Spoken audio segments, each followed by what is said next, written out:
24 साल के तवील इंतजार के बाद तारीखी लम्हा आ गया। पाक ऑस्ट्रेलिया टेस्ट मैच का आगाज हो चुका है। मैच देखने के लिए शायकीन क्रिकेट की बड़ी तादाद स्टेडियम पहुंच गई। कहते हैं इंटरनेशनल क्रिकेट की बहाली पाकिस्तान के लिए खुशाइंद है।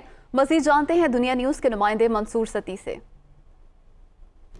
जी बिल्कुल, पाकिस्तान और ऑस्ट्रेलिया के दरमियान जो पहला टेस्ट मैच रावलपिंडी में, उस हवाले से आज जो है वो काफ़ी हमें जोश खरोश नज़र आता है। काफ़ी बड़ी तादाद में शायकीन क्रिकेट जो हैं वो क्रिकेट स्टेडियम की तरफ रुख कर रहे हैं और बड़ा जोश जज्बा नज़र आ रहा है उनकी तरफ से। और ये कह रहे हैं कि अब जो पाकिस्तान और में जो क्रिकेट बहाल हुई है उससे काफ़ी उनको खुशी महसूस होती है। मेरे साथ कुछ शायकीन क्रिकेट मौजूद हैं, इनसे बात करेंगे। ये बताइएगा कैसा जोश जज्बा देख रहे हैं और किस तरह वेलकम कर रहे हैं ऑस्ट्रेलिया की टीम को आज? देखें, आप जज्बा देख रहे हैं कि टेस्ट मैच है। टेस्ट मैच में हालांकि हम पाकिस्तान में कम ही आवाम होती है। ऑस्ट्रेलिया 24 साल के बाद आई है। आप देख रहे हैं ग्राउंड भी भरा हुआ है और यहाँ के रोड भी भरे हुए हैं। तो मैं तो आपको पता है पूरी दुनिया में जाता हूँ अपनी टीम को सपोर्ट करने के लिए, तो मुझ इससे ज़्यादा खुशी किसको होगी। चाचा पाकिस्तानी, ये बताइएगा, बड़ा जोश जज्बा आप नज़र आता है, किस तरह का आप देख रहे हैं मैच होगा? और ख़ास करके आपने तो ऑस्ट्रेलिया का झंडा पकड़ा हुआ है, ये क्या मैसेज है? सर, एक गाना है कि आ जाओ तू जोड़ लीए जिथों यारी टुटी है।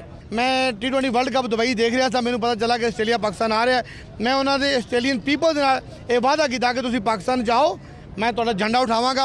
24 साल बाद ऑस्ट्रेलिया की टीम पहली बार पाकिस्तान आई है, तो उसके बाद अब क्योंकि टेस्ट मैचेस हैं, उसके बाद वनडे होंगे, फिर T20 होगी, तो इसी तरह जो क्राउड है, जिसी तरह जोश जज्बा है पूरे पाकिस्तान में, जैसे मुख्तलिफ शहरों में जाएंगे तो ये ऐसा ही जोश जज्बा में नज़र आता जाएगा। जी।